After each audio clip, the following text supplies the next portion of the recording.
As I said, welcome to class number 6 of the 10-week series.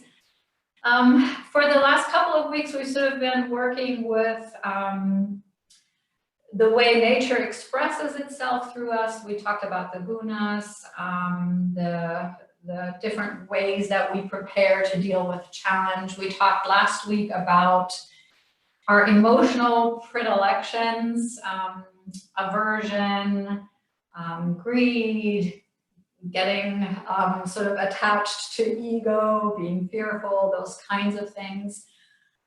This week we will talk about the fluctuations that happen in our mind, or the stuff that happens in our head, our thoughts, and how they might contribute to leading us all over the place.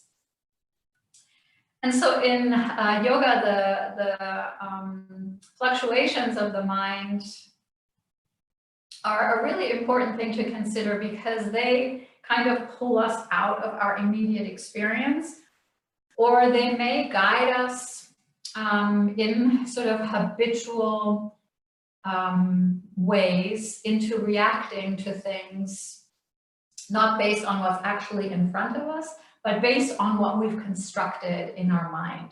So the vrittis, as they're called in Sanskrit, the mental fluctuations, are the way we try to make sense of the world, but they aren't always accurate. And yet we sort of give them the benefit of the doubt, and we think that whatever attitudes or beliefs we have, they reflect reality. And so today we'll just challenge that a little bit, so that you become more aware of what the fluctuations of your mind are, what your thoughts are, and where they get trapped, and that you can start to make choices about whether you really want to believe everything you think. And I love this bumper sticker, right? It's a Buddhist bumper sticker, don't believe everything you think. And basically yoga is telling us the same thing. It's like, use some discernment, use some letting go, and use a moment of pause to really check out whether what you're thinking is reality or if it's just make-believe. And so the yogis talk about 5 different fluctuations of the mind. I will focus on 3 of those. And I'll mention as an aside the other 2 in a moment. But the 3 big ones are misperception, memory, and imagination. So misperception is what we refer to as our sort of calcified beliefs and attitudes that then affect how we perceive the present moment, where we're not really seeing things for what they actually are, but we're flavoring them with our beliefs, with our sort of set in stone attitudes, our prejudices, our biases. And then we begin to see the world in a way that reflects those biases, instead of really being seen by us for what it really is. And so misperceptions are just sort of misinterpretations of what's happening from a particular lens that you're ascribing to in that moment. So one example I like to give is, imagine you're walking down the street on one side of the street, and then you see a friend of yours on the other side across the street. And you wave at your friend, and your friend just keeps walking. And so now your mind is telling you this story. She was ignoring me. She really doesn't like me after all. What a mean person. Why did she just ignore me? Why did she not pay? Why didn't she come over here and talk to me? Well, it turns out your friend was just at the eye doctor. Her pupils were dilated. She actually couldn't see very well across the street, and she didn't recognize you at all. But your mind spun a story out of something, right, that really wasn't in front of you. So that's misperception. We do it all the time. We sort of create little stories about what we experience, and sometimes we're right, but sometimes we're wrong. Memory, of course, is a really good thing. We want to have memory. We want to be able to recollect our lives. We want to remember the good things. We want to remember our routines and our chores and all of that sort of thing. But sometimes we get trapped in memory, and we begin to reminisce about the past. We get sucked into the past. We forget that we actually can live in the present moment. Instead, what we do is we get caught up in remembrance. And we get pulled out of our experience in the moment and pulled into our past. And so while memory is a really good thing and reminiscing is a wonderful thing, if you realize that memory and remembering is pulling you out of your experience in the moment, you've escaped into one of the fluctuations of the mind. The same sort of dichotomy exists for that third fluctuation, which is imagination or fantasy. It's also related to planning for the future. Again, really, really useful. Like sometimes it's really nice to be able to plan, and you have to be able to use fantasy or imagination to plan because you have to project ahead in time.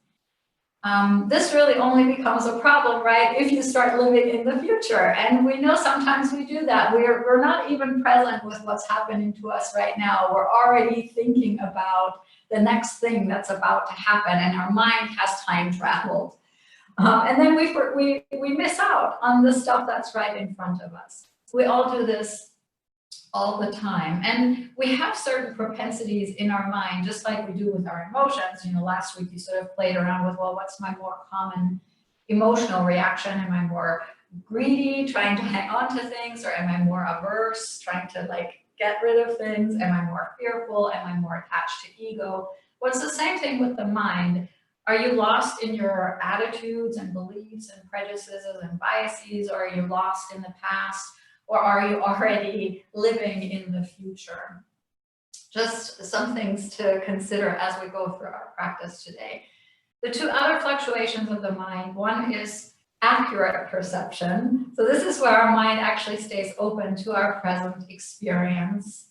And that's, of course, where we want to be. We want to be open-minded and open-hearted, and we want to be able to take that moment to reflect.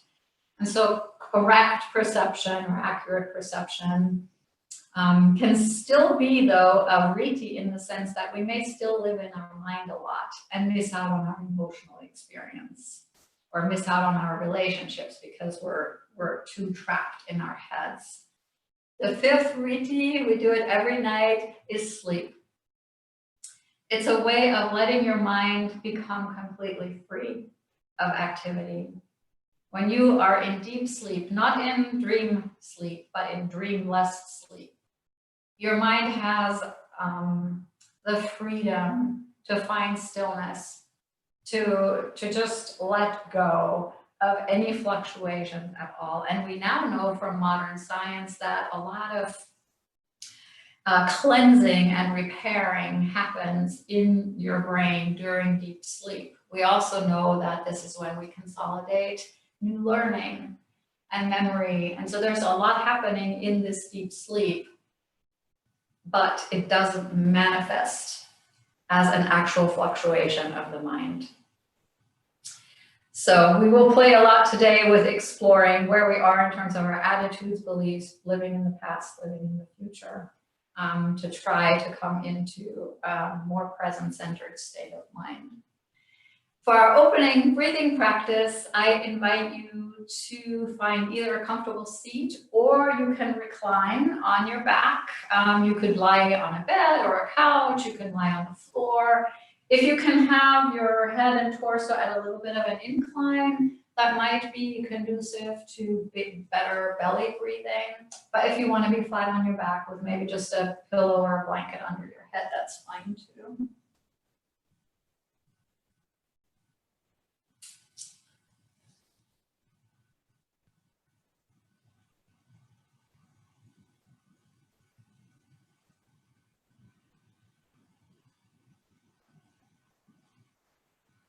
And then as you're getting settled into position, whether you're seated or lying down,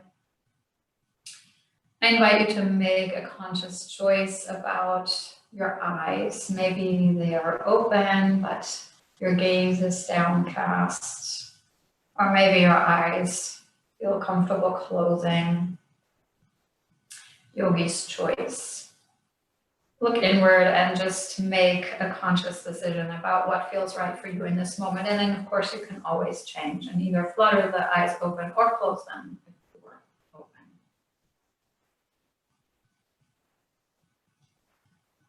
And then invite your body to settle into the ground. Whether you're seated or lying down, notice where your body is making contact with the earth.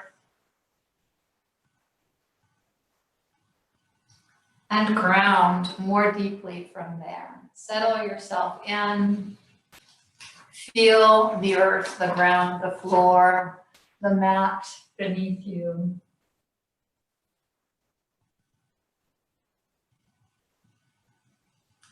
And imagine yourself being connected to the earth in some way or another. You could imagine growing roots into the earth. You could imagine the impression of your body on the mat or the pillow or the bed or the sofa beneath you. Feel that connection between you and the earth.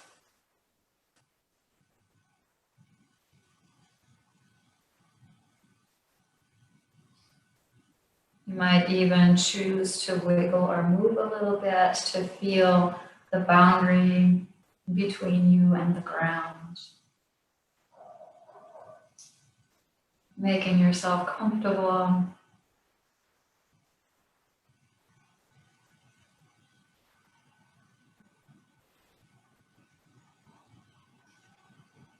As you invite your body to release and relax into the present moment.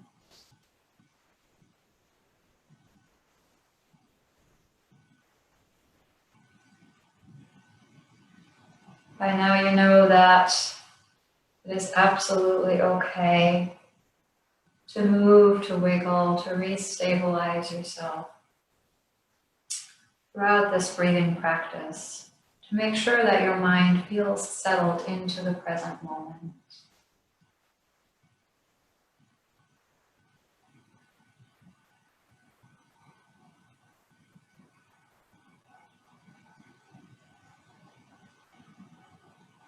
And as the body continues to settle in the ground, gently draw your attention to your breath.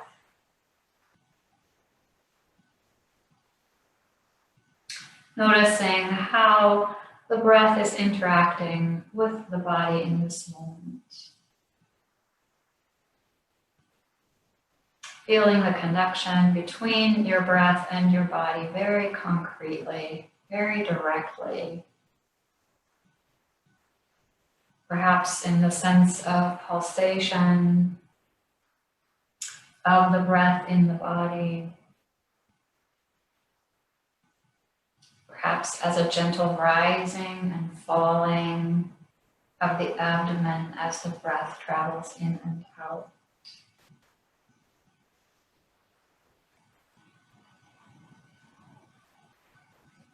Or perhaps you feel the dance of breath with body in the gentle expansion and contraction of your rib basket.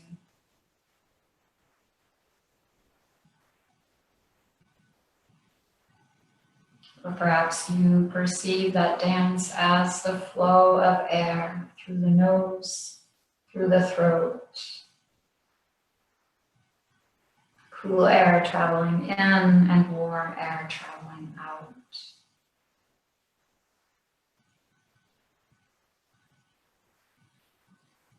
There's a beautiful coordination of breath and body.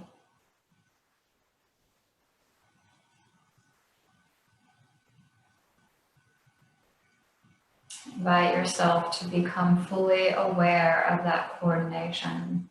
Invite your mind to be fully present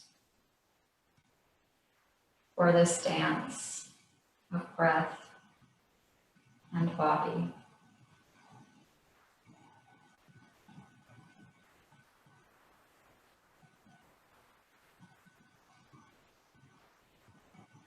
And then begin to notice the length of your inhalations and exhalations. Maybe counting or just sensing how long it takes you to breathe in. And maybe maybe counting or just sensing how long it takes you to breathe out.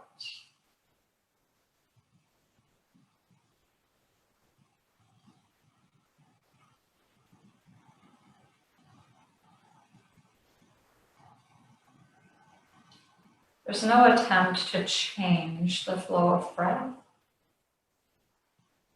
You're simply observing with curiosity how long it takes you to inhale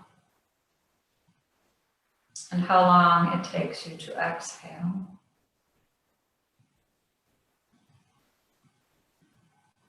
And as you're exploring this dimension of the breath, you might begin to realize that there is a tiny gap, or maybe a larger gap, at the top and the bottom of the breath.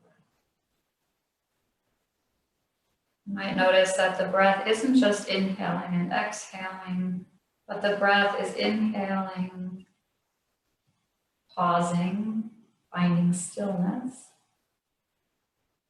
exhaling, pausing, or finding stillness.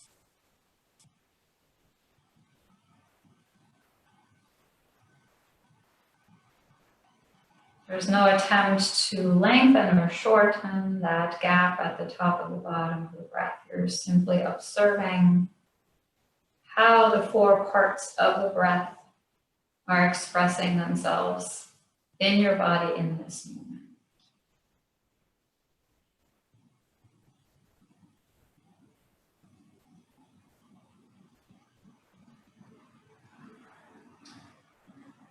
Trust that you will continue to breathe successfully in these four parts of the breath as you gently draw your attention now most keenly to your exhalations. And beginning with your next breath cycle, when you exhale, only exhale about halfway and then pause for a moment, neither inhaling nor exhaling, and then finish the exhalation. Breaking up the habitual rhythm of your breath by taking this pause halfway through the exhalation. Doesn't have to be a long pause, just long enough for you to consciously make that decision to take a break during the exhalation.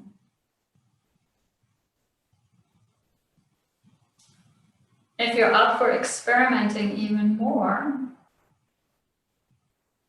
in your next breath cycle, breathe out only about a third of your breath. Pause. Breathe out another third. Pause.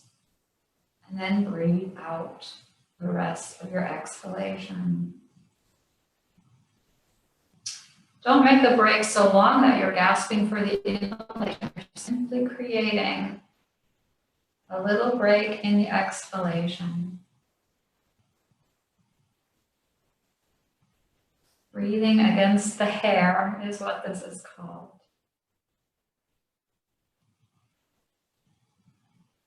And then make a choice whether you want to experiment further or if you're satisfied with the experimentation that's already happening. And maybe exhale a quarter of the way. Pause. Another quarter of the way. Pause. Another quarter of the way. Pause. Coming back to your breath cycle. So you can decide how many little breaks you might want to experiment with in your exhalation. 1, 2, 3, maybe even 4 or 5. This doesn't have to be terribly scientific. It doesn't have to be even breaks or anything like that. Just experiment with what it is like for your experience of this moment, for your experience of this breath, to breathe against the hair. to breathe with paused exhalations.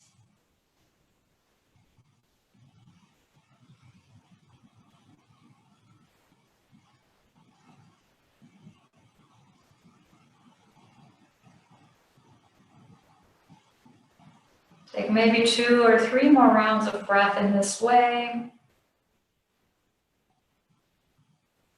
And then return to your natural breath if you haven't already, when it feels appropriate for you.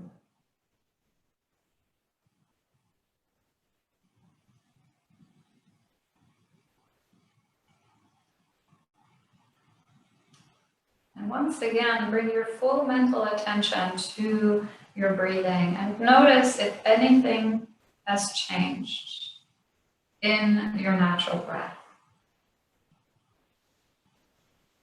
Not expecting a particular outcome, but being open to noticing change if it did happen.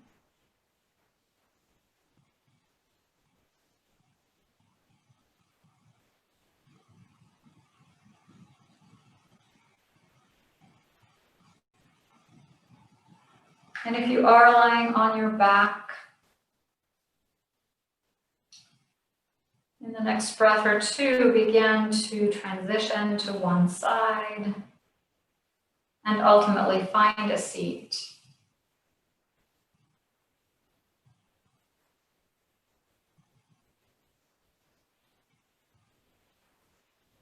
And once you are seated,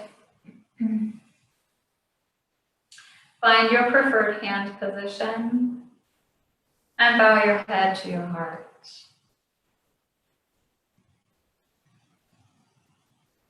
From this place of being an explorer of your own breath, an explorer of your own mind, invite an intention for your time on the mat today.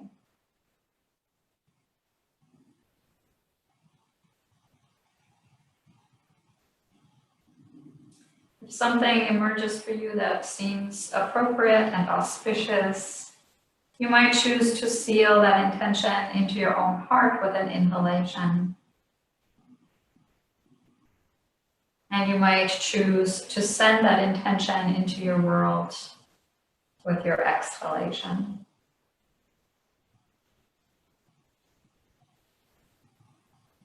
And then release your hands and lift your focus, opening the eyes if they were closed. And go ahead and remove your props off the mat so that you can come to standing and not have too many obstacles in your way.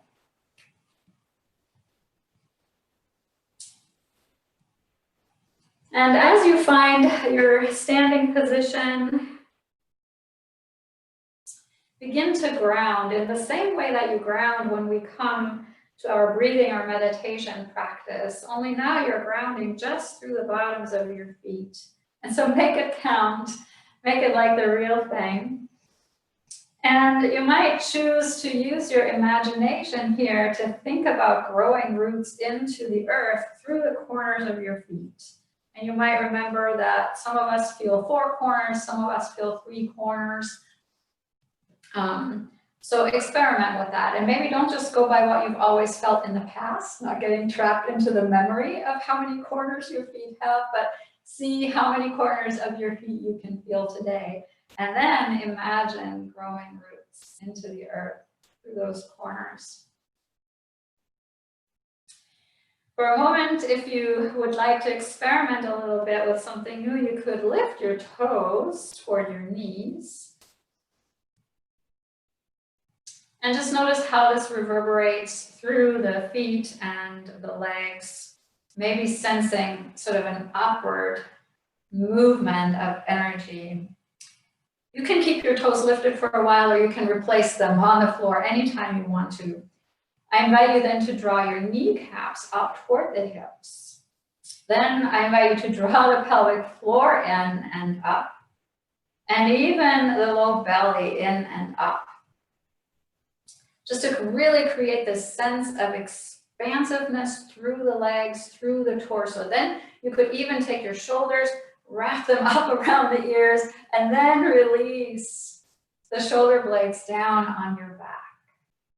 And just notice if there are sort of habitual patterns of thinking about this that are arising for you, and encourage yourself to step out of that habit and see if you can experience a new way of thinking about how you're aligning your body in mountain pose. Check in with your chin and see if it's slightly tucked, or if there's some other auspicious way in which you want to place your head on top of your shoulders.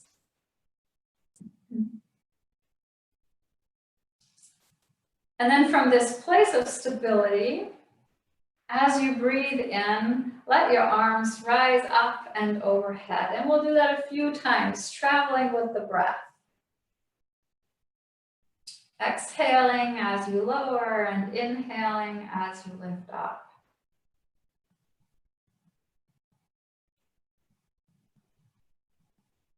And notice as you are moving through this tiny little vinyasa, if your mind is present for the journey, or if it is lost in memories,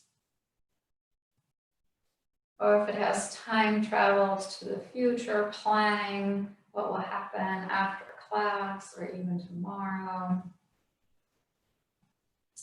And invite the mind to be fully present with the movements that are unfolding. You might even notice if your mind is telling you a story about how useful or not useful it is to lift and lower the arms, to stand here with the legs engaged. So whatever attitudes or biases creep in. The next time your arms come up and overhead, keep them there. And if you would like, you can widen your stance a little bit. For me, that feels much nicer when I come into side bends. And then clasp the left wrist with your right hand. And then bend to the right, letting the left hip move over to the left so that you're making a big C shape. And with your inhalation, rise up at the top of the breath, switch the hold on the wrist, and then with the exhalation, travel downward to the other side, left. And flow with your own breath here.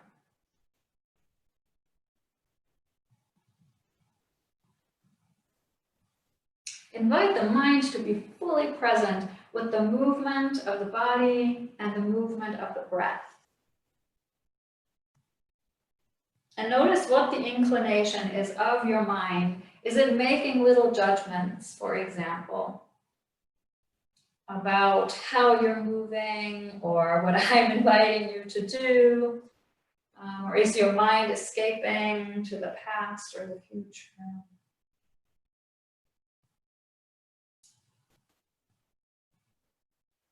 Just be open to learning what your mind dishes up for you. What are the thoughts that pop into your head as you're moving very gently side to side? We'll do just one more round so that the next time you have bent to the left and open the right side body, let that be your last movement downward. And then when you come to center, hold your arms at a diagonal for a moment. Draw the shoulder blades down the spine. And just feel yourself standing in this X shape here. And notice what the mind is making of this. This might be like an unusual way of coming out of the side bends, kind of unexpected. And so just notice how the mind is reacting. And then from there, draw your arms into cactus or goalpost. And really feel the excitement of your muscles on your arms. So make this an active cactus shape. You can hang out here and hardly feel your muscles, or you can really spread your fingers apart and create a lot of action in the arms. And so just see what your body wants to do in this moment. Then with your next inhalation, come into standing cow. So a slight back bend, the belly expands with the breath. And as you exhale, come into a standing cat. The elbows draw forward. I'll show this from the side. And you come into a slight forward bend. And then continue to flow, inhaling yourself into an open heart and open mind, and exhale and contract. And as you're flowing through a few cat and cow movements here, notice if your mind is present for the experience, or if your mind is choosing to go somewhere else. Maybe your mind is comparing this kind of cat and cow to a different cat and cow movement you've made in the past. Or maybe your mind isn't even on the mat. Maybe your mind is somewhere else altogether. Just notice as you flow a few more times. The longer you flow, the more your mind might be willing to participate fully with this movement in the present moment. Opening the heart in cow. Drawing inward, stilling the mind in cat. 2 more times.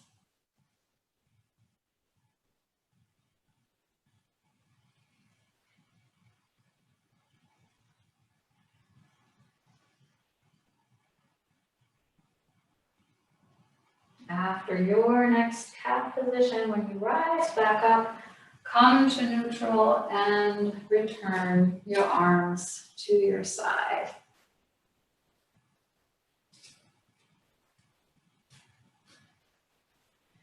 Then from here, you'll inhale your arms up, and you'll exhale and turn to the right, letting the arms descend. Inhale, arms lift up. Exhale to center. Inhale here, exhale, turn left. Inhale, and exhale. Flowing with your own breath, finding your own rhythm here. You don't have to use my inhale and exhale pattern at all. You could be opposite. Just find a rhythm.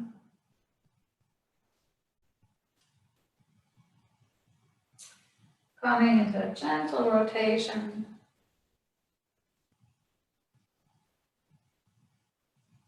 And notice if there's a story unfolding in the mind, or if the mind is at peace with what's happening.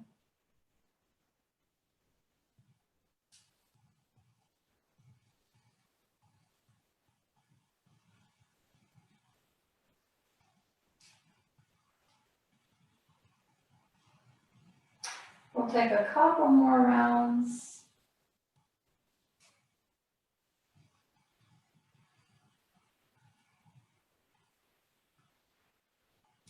And the next time you have rotated to your left, when you return,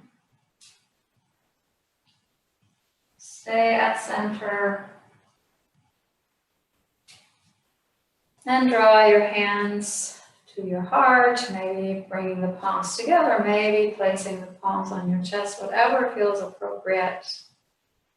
And maybe even close your eyes if that feels auspicious and you're feeling balanced, or cast your gaze to the floor. And take a moment to reflect on where your mind is right now.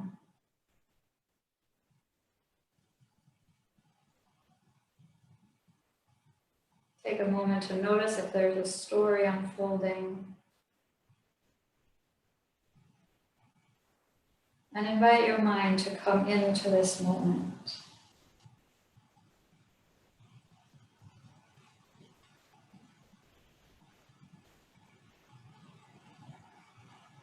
To notice what's in front of you and around you and inside you.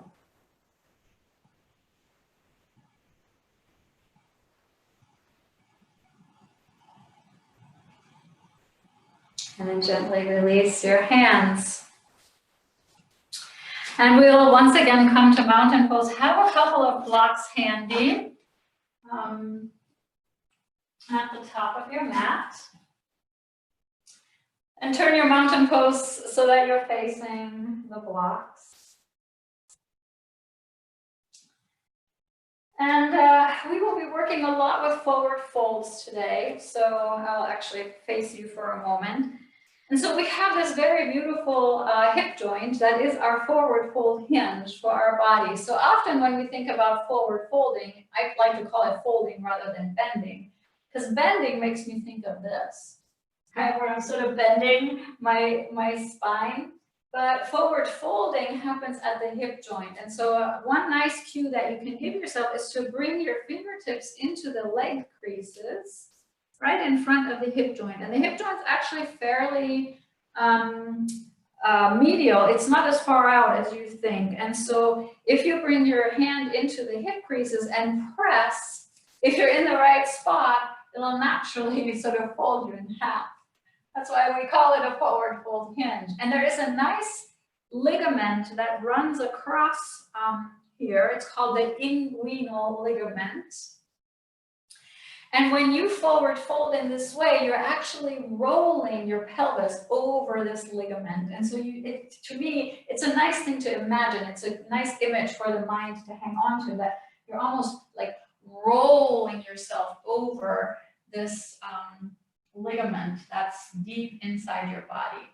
And then once you are in that forward fold, you can bring your hands to your blocks and stay in this half lift for a moment. And just notice how this forward fold feels in your back body. Invite your mind to travel all the way into the bottoms of your feet. You could even look at the bottoms of your feet from here, right? You can see the response in your arches. Maybe draw your kneecaps up toward the hips and notice how that changes your arch, how that changes the engagement of your legs. As you sweep your mind through the back of your legs so that you can perceive the sensations that are present here in actuality, rather than making any assumptions or drawing on old memories of what it's like for you to be in a forward fold. Feel it and think about it as if it were your first forward fold ever. So be really curious here in your mind to feel sensations in your back body, sweeping up from the bottoms of the feet, across the outside of the heel, up the back of the calf, the back of the thigh, across the bum, into the low back, into the upper back, through the neck and into the crown of the head. Let your mind experience this forward fold from the inside out and based on the experience of this moment and not a remembrance from the past. And then from here, I invite you to move more deeply into that forward fold to any degree that you would like to experiment with. And just see if your mind has a reaction to that invitation. Is it telling you to stop, or is it telling you to go based on old experiences or based on certain attitudes or beliefs? And then just make a conscious decision what you want to believe and what you want to try here. If you have moved more deeply into the forward fold and you want to turn your blocks lower so that your hands can still have a surface to be on, you're absolutely welcome to do that. You might even find that you can plant your hands on the floor. Again, there's like no expectation. This is about experimenting and watching the mind as it joins this physical experience. Notice what's happening in your low back here, and if you're feeling strain in the low back, make a conscious decision about whether you've come too deep into this forward fold. That can be misperception of the mind too, that the mind has this belief that it needs to go more deeply into the shape just because it received an invitation that it can do that. When in reality, the correct perception of your body might be that you need to stay in a half lift. So be willing to explore here. And then as you are in this forward fold, and you can always lift up to standing if this is too long of a hold in the forward fold. If you're feeling dizzy or disoriented, you can come up to mountain pose and explore your experience there. If you're happy in your forward fold, I now invite you to take your left hand to bring it to the outside of the right shin so that you're adding a little tiny twist to this forward fold. And just notice maybe now you need to return to a higher setting of your block because you're adding more demand to the posture. Notice how the mind responds to the invitation. Does it go based on your past experience with this and then tell you to either do it or not do it? Or can you invite your mind to be present for whatever experience is unfolding in the here and now? And then in your own way and in your own due time, switch sides, drawing the right hand to the outside of the left shin, moving any amount into this rotation to the other side.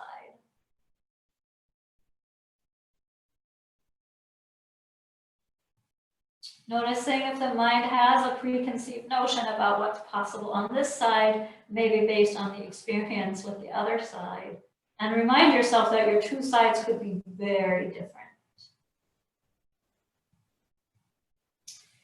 With your next inhalation, lift yourself back up to your half lift. Step the right foot to the inside of the right block, the left foot back, and come to a lunge position.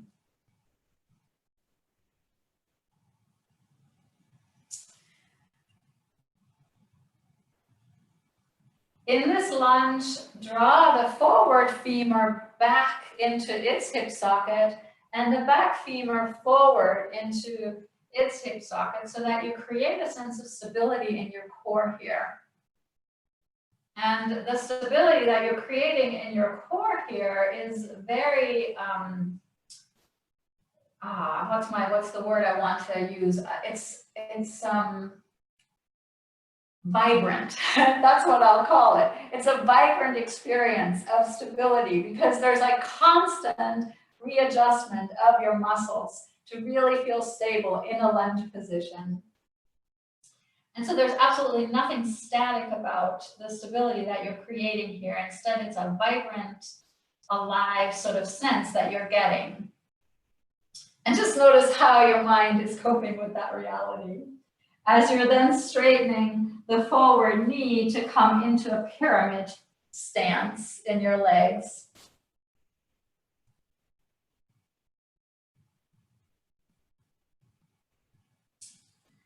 And once again, invite the mind to sweep the backside of your body here to explore the experience as it unfolds in this moment, not escaping ahead into, oh, where are we going or where have we been? Not having preconceived notions about what this should or shouldn't feel like in your body, but just being present, perceiving, being open. With your next exhalation, release yourself forward back into your lunge position, and then switch sides by stepping the right foot back so that you're in a momentary plank, and then the left foot forward. Now this might be one step, this might be 5 steps or 6 steps. Doesn't really matter. You're just switching sides in the best way for you so that now you're in the same lunge, but with the left leg forward, the right leg back. Once again, find that stability at your core. So the back leg draws forward, the forward leg draws back. It's like you're scissoring your legs without actually moving them. So totally isometric. And come into this experience of being vibrantly alive at your core here.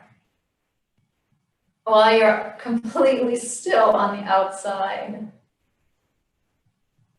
And then with an exhalation, straighten the forward leg any amount to come into your pyramid stance. And then once again, let the mind sweep the body here to be in the present moment with what is unfolding right here, right now. And then notice any inclinations the mind might have to want to escape this experience, this moment. Maybe by drawing comparisons, maybe by fleeing the experience altogether into the future. Just notice. With your next exhalation, come back into your lunge position. Find that very vibrant way of being stable here, and then drop the back knee to the floor if it wasn't already there, and step the left knee to meet the right. And release your blocks. From here, you can be on your forearms, or you can be on your hands. We're going to take a downward dog or puppy's pose, your choice. So in puppy's pose, you would be on your forearms and your knees. And then you make a nice forward fold at the hips in the same way that we did our forward fold standing. If you're in puppy and you want to experiment a little bit, you can bring the hands above your head like this and feel your expression of that pose that way. If you come to downward dog, move your hands ahead of your shoulders, curl the toes under, press the hips back, and sweep your hips up. Invite the knees to move towards straight to the degree that it feels auspicious for you. And then really bring your mind into your body from the inside out to take a downward dog position that is not a reflection of past downward dogs, nor a reflection of your exterior belief of what a downward dog should look like, but a representation of your down dog as it can unfold in your body, in your anatomy, in this moment. So really bringing a very curious, very accurate mind into this posture. You can always come to the knees if the hold is too long to release into puppy. We're gonna be with this down dog for a while so that you have time to let your mind really settle into the experience of this particular shape. You could even choose to close your eyes to guide the mind inward even more.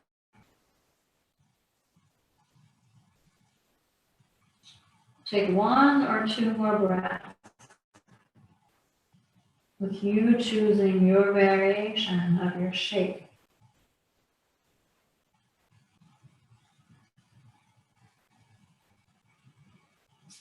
And then with your next out breath, release the knees to the floor. And we will come onto our elbows. It will be most auspicious for you if you have long sleeves like me to roll up your sleeves so that your forearm is exposed, so that you're not sliding around on shirt sleeves. We will take a dolphin shape here. And for dolphin, and I want to show this a little bit more closely to the camera, we interlace the fingers, and then we place our forearms on the mat, but our hand is not on the mat. So your hand is actually lifted away from the mat so that the weight of your body is resting on your ulna, which is the bone that makes your elbow, what is that, like a knuckle or something, and it runs to your little finger. That's what you're going to be resting your weight on, is your ulna. And we all have a sweet spot on our ulna. And we can only find it if we lift the hands off the floor. The tendency is to crush the wrist into the floor, but you actually want your arms to be your surface and the hands are lifted up. So I hope you can see this well enough on camera. So go ahead and come into this shape of being on your knees and on your forearms, fingers interlace and the hands are lifted. So your little fingers are not touching the mat, but your ulna is planted solid. And there is like this little sweet spot where you can really place your weight on those forearms and it feels really stable. This can be your pose right here. This can be your dolphin. You might experiment with walking the knees back a little bit. Or you can experiment with tucking the toes under and bringing your dolphin into a dog-like shape. So that brings more weight onto the forearms. And so you make your own choice about what's appropriate for you in this moment. Whether you're on your knees or lifted, the next thing we will do, because a dolphin is a dolphin, is we will make this dolphin swim. And so we will actually swim into like a plank version of this shape, whether you're on the knees or lifted.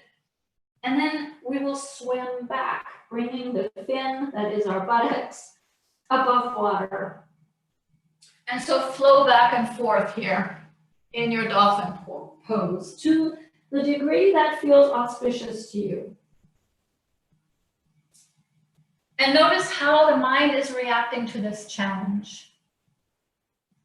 Is it telling you stories what you are or are not able to do? Does it have preconceived notions about your own capacity to do this?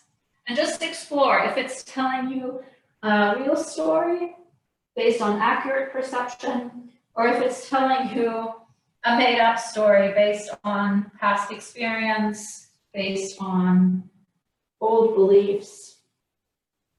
As you perhaps flow a few more times, you can always come to child's or puppy's pose to rest if you need to. This is a movement called shoulder flossing, and shoulder flossing is really, really nice for your shoulder joint. Mobilizes the joint, mobilizes the fascia around the joint. This is a very lovely movement. We all should swim every day. And then the next time you swim forward, if your knees are lifted, go ahead and drop them to the floor and walk your way back toward a seat. The next step we will take in dolphin pose may well freak you out, and your mind might tell you all kinds of stories. And so just stay open and see what you want to do. You can take exactly the same flow all over again that we just took. Maybe if you were up off the knees, you might want to do it with knees down, or if you had knees down, maybe you want to experiment with lifting the knees. Or you can explore with this next version of dolphin, which will require you to have a wall and a couple of blocks at the wall. And I don't know if you can see my setup, but I have 2 blocks at an angle at my wall as my base. That could be a couple of upside down cooking pots. That could be a stack of books. The diagonal that I'm making with the block is like this. So there's a little space between the blocks. Can you see that? So they're not touching, they're like this. Okay, now on that base of the diagonals, and I'm the wall, so sorry, it's complicated to try to teach this on Zoom, but so if I'm the wall, the blocks are like this against the wall, so they're at a little diagonal. And you have this opening. This opening is going to be for your hands in the same position that you had them in dolphin pose. And then on top of those diagonals, you take your other 2 blocks. So imagine that there's still the other diagonal here. And you set them on top like this. Actually, like that. the middle setting. So now you have two blocks stacked on top of each other on top of this little diagonal that you're making either with a couple of books or with a cooking pot or with a block. I know, complicated, but. So I don't know how well you can see that setup, but I have it prepared here at my wall. We're going to come back to dolphin in front of this little contraption, or if you're not using the wall and you don't want to do this next step, then just stay where you are on the mat. Your hands will do the same thing. You're going to interlace the fingers. You're going to slide your hand into that little opening that you made with the two diagonal blocks. You're coming to the sweet spot on your forearms. And you're coming into dolphin, just like before, just now you're at the wall. And this time, you're going to walk the feet forward until you just can't walk the feet forward anymore. Your head is not on the ground. The back of your head is resting against your hands, but I could slide a piece of paper between your head and the floor. And then from here, your experiment is to see if you can lift one leg up. And then the other leg up. That's it. That's the only exploration that you really need to make to get a sense of what it might be like to come into headstand. Then, if you would like, you actually can go there. Your back is resting against the blocks that are stacked on top of the diagonal. Your head is not on the ground. You can see that I'm shaking my head side to side. And then you can descend and rest in child's pose.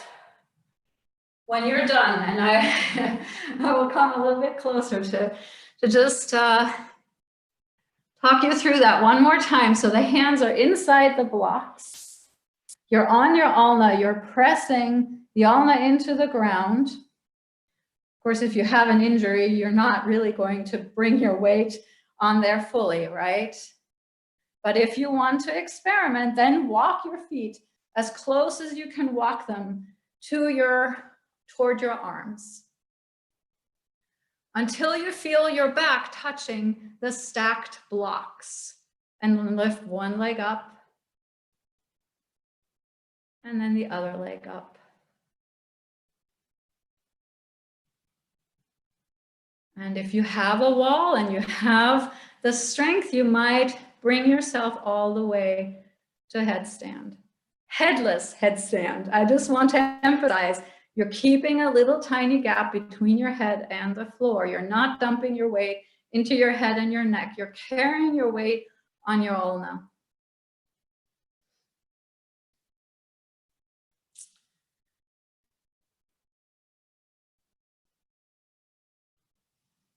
And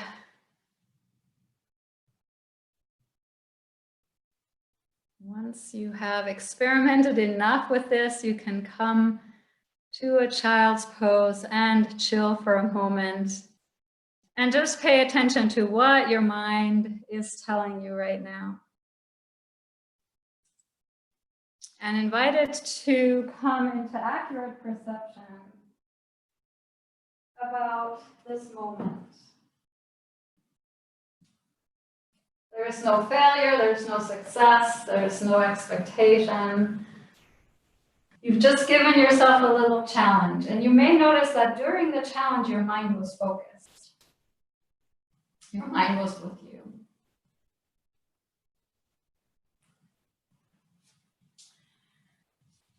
So from here, once you have rested in child's pose for a bit, come back to your main mat if you moved off to the wall. And have a blanket handy in case you would like to use it. Swing your hips to one side if you were in child's pose. And then come to staff pose. I recommend you start by using a blanket under your seat so that you have a little bit of a forward roll of the pelvis. Remember that movement that we did in our first forward fold today where I said, bring the hands into the hip creases and press. It's basically the same thing. We're making the same forward fold here. If I had my blocks under my hands, it's the same shape, right? It's very similar to what we did a few classes ago in our L-shaped classes. Now, if this feels like too much of a lumbar curve for you, then you can remove the blanket. But for most of us, the blanket is quite auspicious in sort of helping with good alignment. I should have said this sooner. Have your strap handy. Sorry. And then bring your hands behind you, fingertips facing away.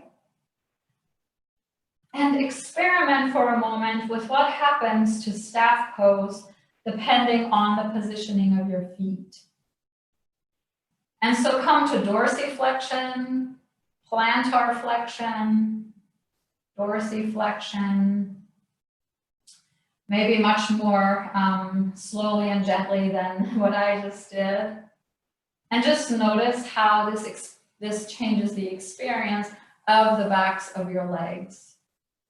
You could even now bring your hands on your thighs and notice how the musculature, the engagement of the musculature on your thighs differs whether you're in dorsiflexion or plantar flexion. You could even come into plantar flexion and then point the foot, so flexing the toes back, Barbie doll feet, as Heather likes to call this.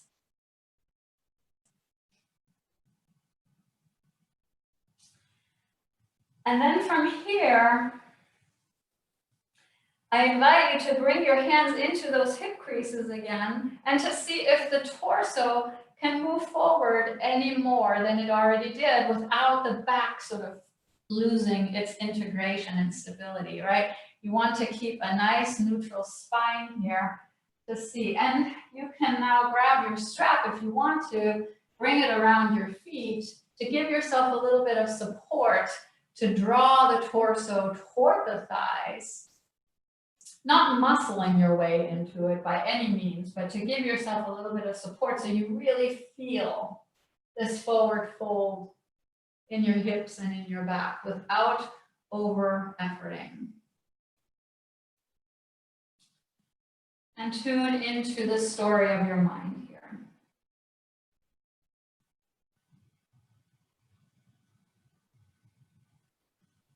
Is your mind telling you that you can or cannot do that? Is your mind comparing this to maybe past images or experiences of this pose? And invite your mind to come into accurate perception, into really feeling what is happening, what is unfolding in the body in this moment. As you maybe roll a little bit more deeply into this fold, maybe you're letting go of the strap, maybe not. Maybe you want more dorsiflexion now. Maybe you don't. Explore from your perspective of this pose what you might like to do from here. Do you want to fold more deeply? Do you want to fold less deeply? And where is your motivation coming from to do more or to do less? Is it coming from old experiences, from old beliefs, or is it coming from the present moment?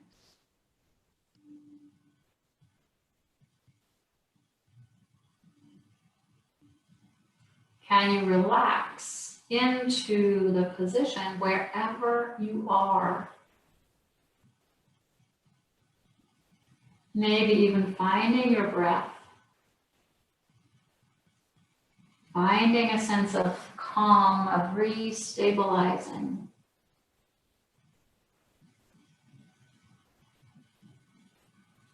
Exploring your range of motion, either moving more deeply or backing away, based on the reality of the moment, not on the remembrance of the past or striving for something.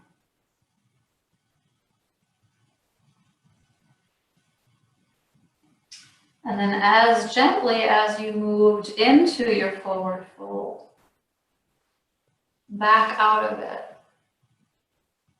Slowly releasing yourself back up, forward step pose.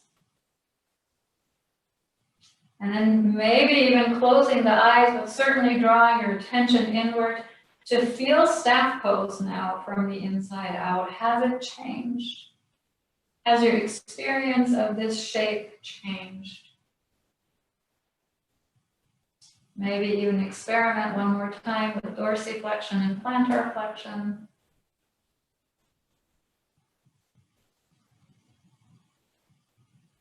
Being present with what unfolds with an open heart and an open mind.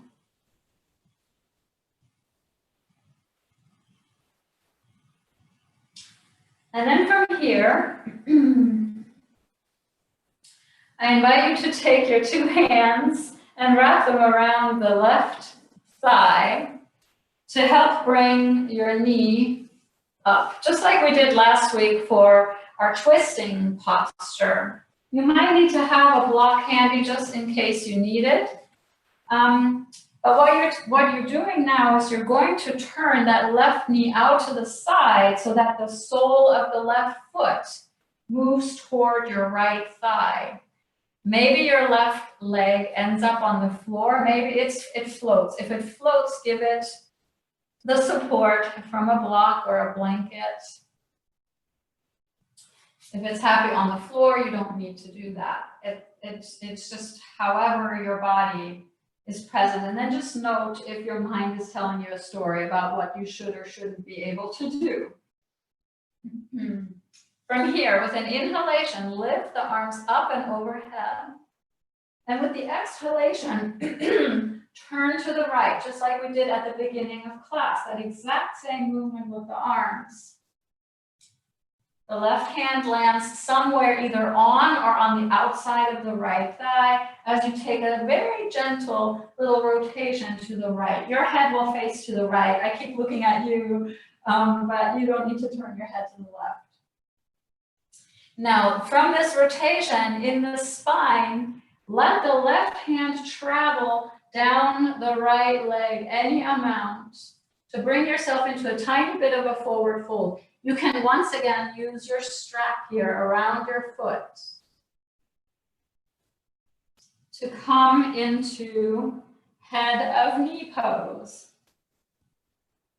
And just like in your prior forward fold, work from the reality of what's unfolding here, not from a story, not based on past experience, not based on future desires, but based on what is unfolding in the body from the inside out here. And notice where your shape is most auspicious.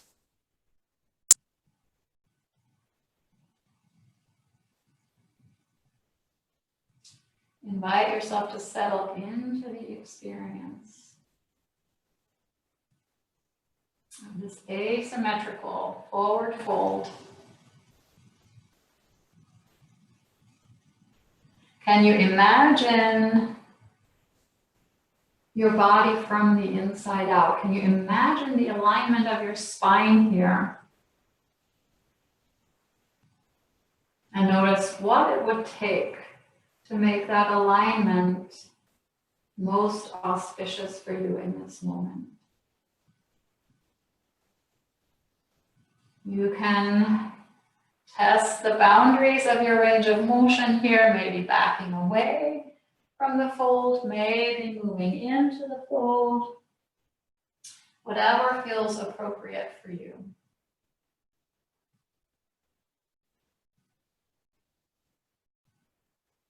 And then just as gently as you moved into the fold, back your way out of it. Use your hands to lift that left knee if you would like, and then bring the left leg forward and shake it out. You could even do this, really sort of kick it out, because you may have compressed the ankle joints a little bit, and so rolling them out and creating a little bit of space in those joints, letting the synovial fluid move into the cavities there is a good idea before we do the other side.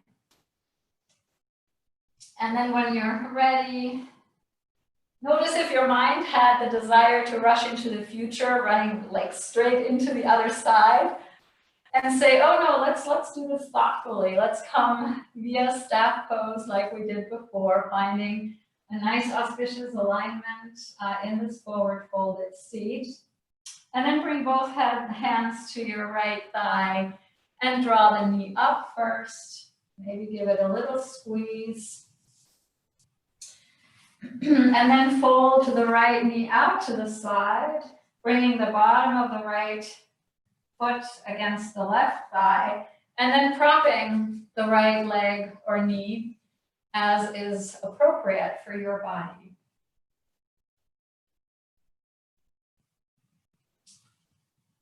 Hold here for a moment just to feel the alignment of the pose so far, and then inhale to lift the arms up. Exhale and rotate to the left. Let yourself be fully present with this gentle twist.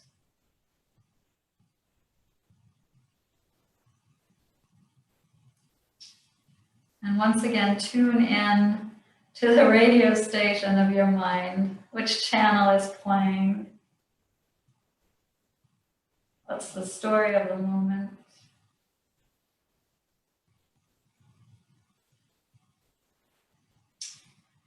And then moving at your own rhythm, let yourself explore your range of motion on this side. Maybe sliding that right hand along the left leg, maybe finding the strap to find a nice connection between your feet or your foot, your left foot and your hands, maybe via the strap, maybe with the hand on the foot, whatever is appropriate for you. Maybe closing that angle between the torso and the left leg, maybe not. Exploring the other side as if you had never done this before, with an open mind for whatever presents itself.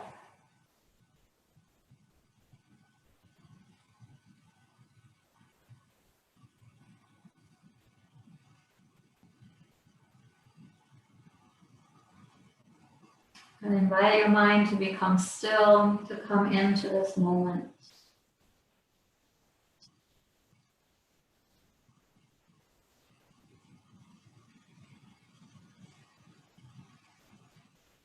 And then just as gently as you came into the shape, rise back out of the shape. With patience.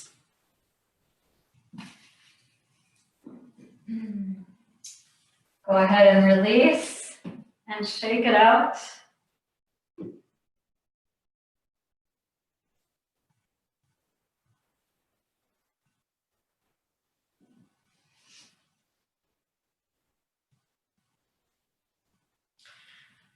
And then from here, I invite you to roll on to your back.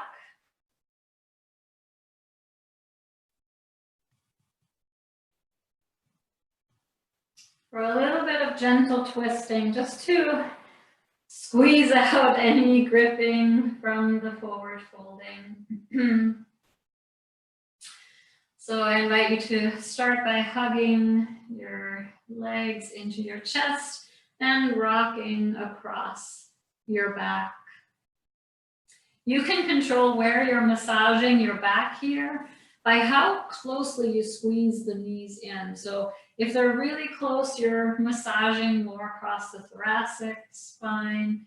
If they're further out, you're massaging across the muscles around the lumbar spine. You're not really massaging the spine.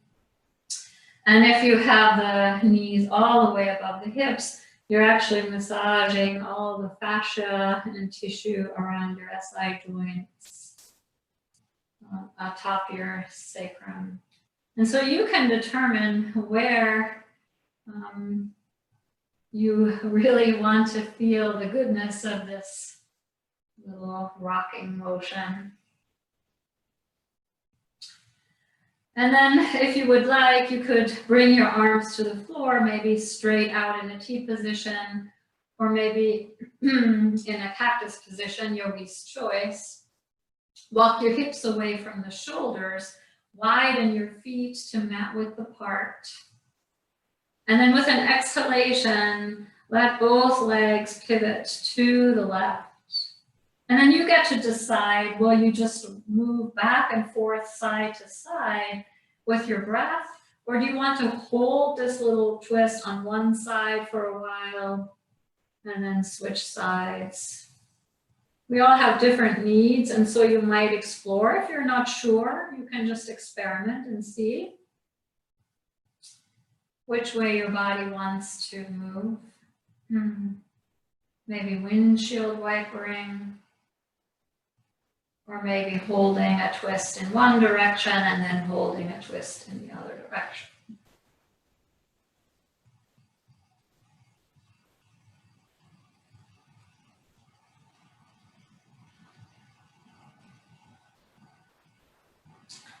And then I invite you to take any last little movements, wiggles, shakes, stretches that come to you intuitively as you're releasing out of your forward folding practice and toward your final resting shape. And then when you are ready to settle into shavasana, make a conscious choice as to whether you want a blanket under your head or maybe a rolled blanket under the knees. Maybe you want to come back to your couch or your bed, whatever feels right for you. And if your room is chilly, you might even want to cover up with a blanket.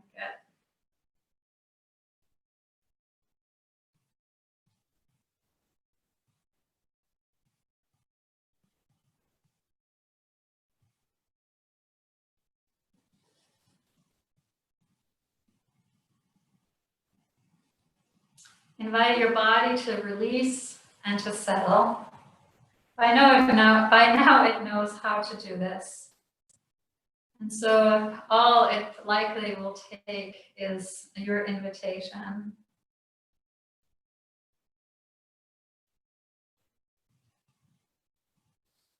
And then invite your breath to follow suit. Invite your breath to allow itself to be breathed, to let go, to become smooth and effortless.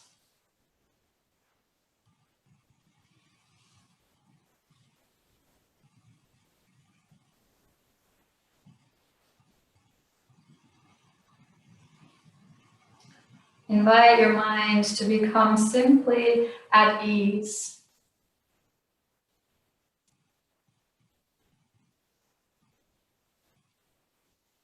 And then from this sense of ease in body, breath, and mind, invite a representation to emerge in your mind of a place or a state of stillness, of peace. This could be an image or a sound or a feeling or a texture. Your representation of a state or a place of stillness.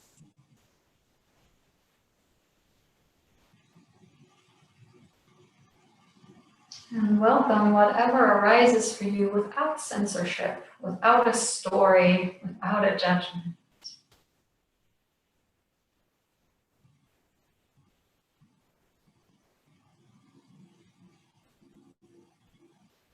And gently begin to explore that representation of stillness with your senses.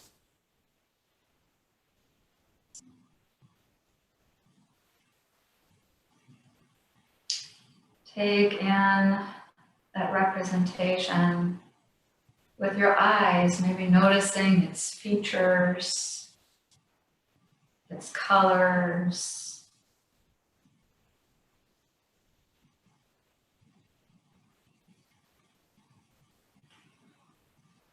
Take in this place of stillness with your ears, hearing its sounds or its silence.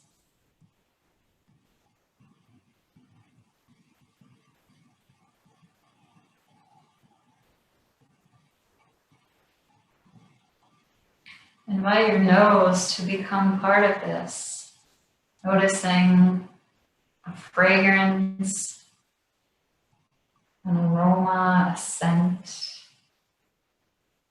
in this place or state of stillness.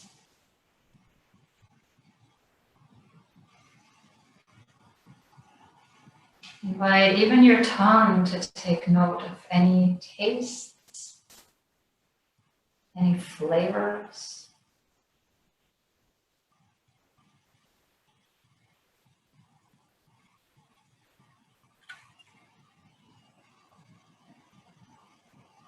Invite even your skin to partake, maybe feeling textures, temperatures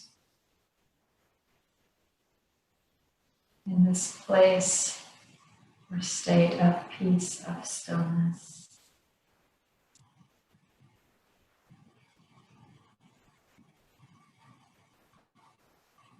Be fully present to all the aspects of this beautiful place or state of peace, of stillness, of serenity.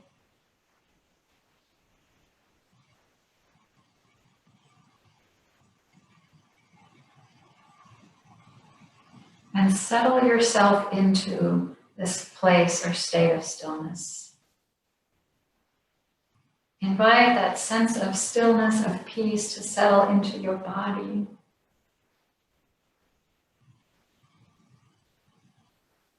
To settle into your breath.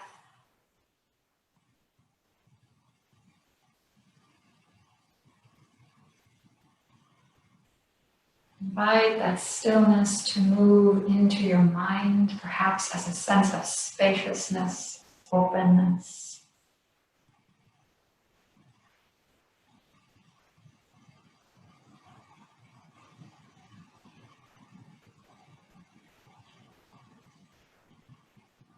Invite that sense of peace into every fiber of your being.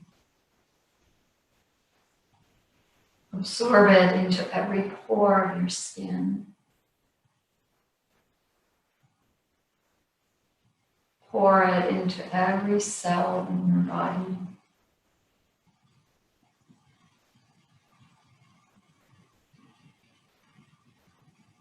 Breathe that sense of stillness, of peace.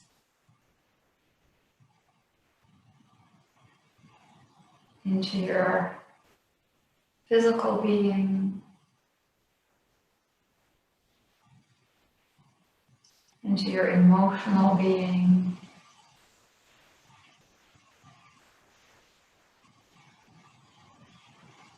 into your energetic self,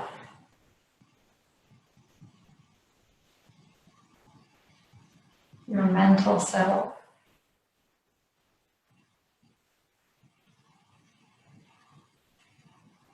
Into yourself in relationship.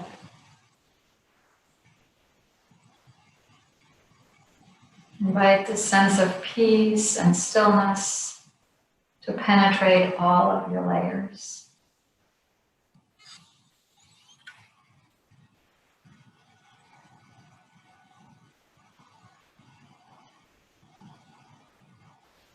The representation of this place or state of stillness is gently fading. But this stillness and peacefulness is leaving its footprint, its wake in your awareness. in all of your layers of self, and your experience of this moment.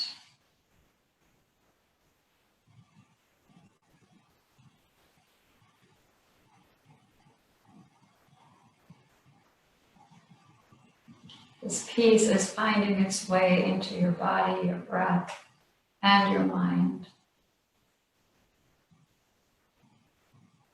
creating a sense of spaciousness, a sense of resilience,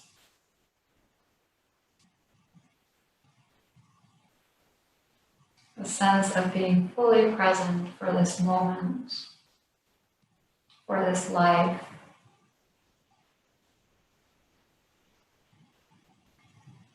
for this way of being in the world.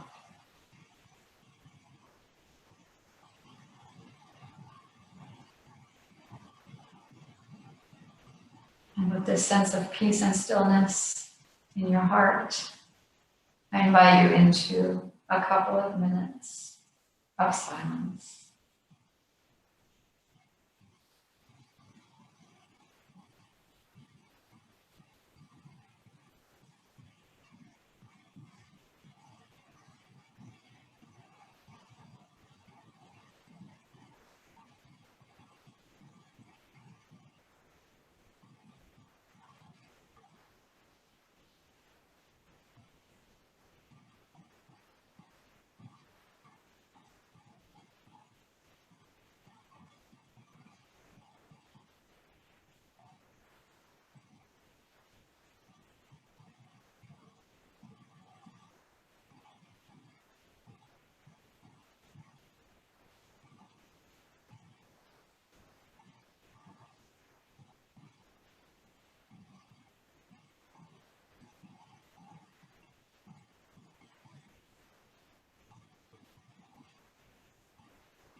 Maintaining a sense of peace and stillness. Gently awaken your senses to take in the world around you. Hearing the sounds, smelling the aromas, feeling the air or your clothing on your skin.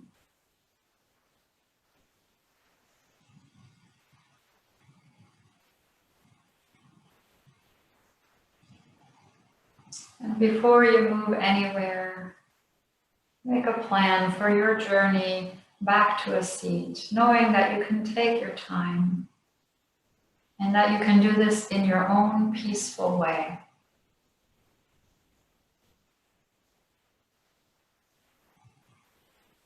And then take all the time you need in the next 20 seconds or so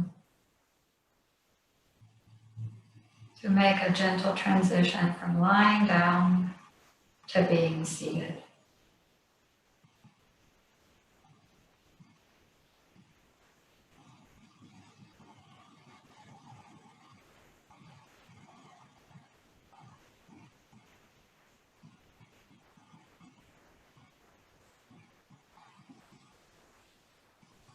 And once you're upright, choose your hand position as you bow your head to your heart center.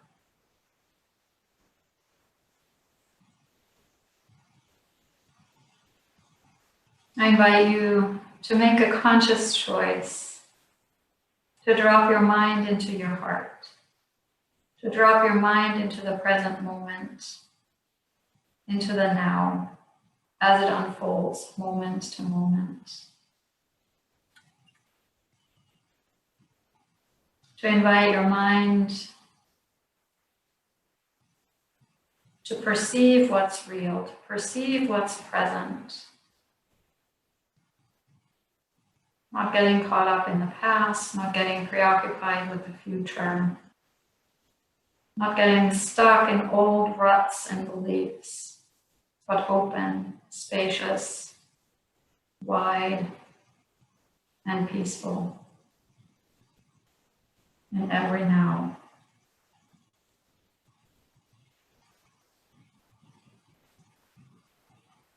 Thank you so much for sharing this practice with me. It's an honor and a pleasure. Thank you.